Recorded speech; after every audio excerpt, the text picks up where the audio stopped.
Oh, you think there's just one penguin here? Ha! Think again.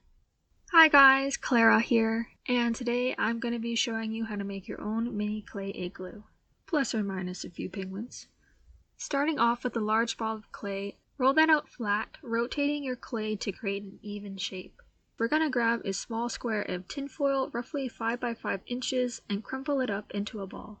When it's in a roughly round shape, use a heavy object to compress the ball down into a compact dome. I'm using the end of my clay roller. It's time to start shaping the clay onto the form. Now once the clay is about halfway on, I'm going to make this a bit easier on myself and cut off the excess clay around the edges. I started wrapping the edges of the clay around the bottom of the dome until the entire thing was completely covered. I roughly pressed everything into shape and then I blended out a cut line near the bottom to smooth out the entire surface. Now with our entire dome covered, it's time to trim off the excess clay that we wrapped around the bottom to reveal our actual igloo shape. The edges are a little rough, but we can fix that up by using a sculpting knife to trim the remaining overlap away to leave a cleaner edge. The next step is to add our doorway, which is first created by rolling out a small ball of clay and cutting out a rectangle. Then hold it between your fingers and pinch it into an arch, and blend out the edge that connects to the igloo to secure it into place. Now once you're happy with the placement, it's time to remove the wall of the igloo in our doorway to create a proper entrance. I thought the proportions on mine looked a little off, so I ended up shortening my doorway by cutting off half the door on one side and then flipping over to remove the other half. Time for the fun part of adding the blocks of ice that make up our igloo. Using a flat edge sculpting tool, I'm indenting horizontal lines all the way up the igloo, which will be the individual rows of blocks. Do a quick inspection after every row to make sure that they're all relatively straight and even. We're aiming to keep the rows relatively parallel to the ground. I may have had a bit too much fun editing this part of the video, but these quick clips do not mean that I rushed through this. So just take as much time as you need. This design may be easy, but it's not quick. Once all the rows are done, we can't forget about the entryway, so let's quickly add some rows there. As for adding the individual blocks, I'm using the same flat edge sculpting tool to make the vertical lines on each row. Now the edge on this tool is slightly too long to make one straight indent without the line going over into the next row. So I made two indents, one angled one at the bottom and another angled one at the top to meet in the middle. I did try my smaller sculpting flat edge tool, but the tip was too flexible and it was only able to make a very faint indent.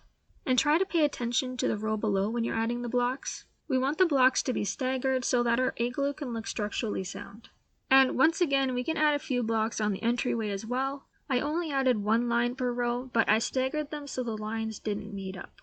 Now that our igloo is done, you could stop here, but I want it to look like my igloo is sitting on an iceberg, drifting along wherever the sea takes it. So to mimic an iceberg, I want more sharp, jagged edges. I used my flat edge sculpting tool again to indent corners and create angled edges around the iceberg. I didn't film this step, but before the final bake, I also used a sculpting knife to make more of the edges even sharper. If your iceberg's looking a little empty, let me show you how to make a little mini penguin.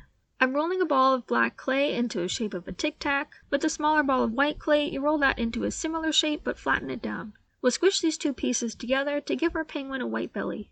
With two tiny balls of black clay, roll them into teardrop shapes and add them on either side of the belly as the penguin's arms. Place two tiny balls of orange clay on your finger and press it against the bottom of your penguin for their feet. We'll add the beak with another ball of orange clay, and I'm rolling that out slightly and cutting it in half to create a cone shape. Two even smaller balls of white clay as the eyes, with teeny tiny balls of black clay for the pupils, and I ended up squishing mine down too much and I thought I could fix them by adding a bit of white, but I guess I didn't like it because I ended up scraping the eyes off and replacing them with these. I kinda like the previous eyes better, but I know at that point I was done and I was just settling for my accidental club penguin lookalike. Which is funny because I couldn't figure out why my penguin wasn't looking like a penguin, but I guess I played too much club penguin as a child to notice the issue. But after realizing that, I wanted a more realistic penguin, so I figured I might as well try this again. Some of these steps are the same, but I'm adding two tiny balls of white clay above the belly and then blending all of the white pieces together to create more of a double arch. Do not cut the clay on your finger. That is my bad decision to make. Anyway, the arms and the feet are the same, but the beak will now be placed in between the arches where the black clay meets the white clay. I'm keeping the eyes simple by indenting where I want them to go, and I'm adding a tiny ball of black clay for each eye. Now our penguin is looking more like a penguin.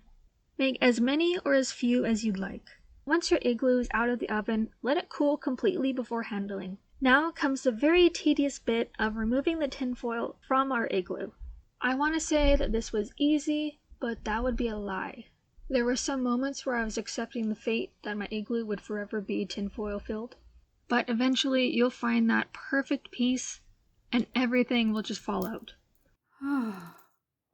And I figure if anyone follows this tutorial and they get stuck on the tinfoil part, there is only a finite amount of tinfoil in this igloo and you will eventually get it all out. So I'm going to tell you how long it took me to remove this tinfoil. 20 minutes. 20 full minutes. So please be patient and know that this is the cost of having a very tightly compacted dome to work with. Anyway, now that that's over, our igloo is finally done. And it's finally time to enjoy your creations and set them up in whatever way makes you the most happy. I couldn't help but make myself a total of 5 penguins, but that does not include our little club penguin buddy. And I figured I'd commit to the bit and make a little puffle pet to keep our penguin company. Maybe I'm a bit ridiculous, but it sure was fun sculpting these, and even funnier setting them up.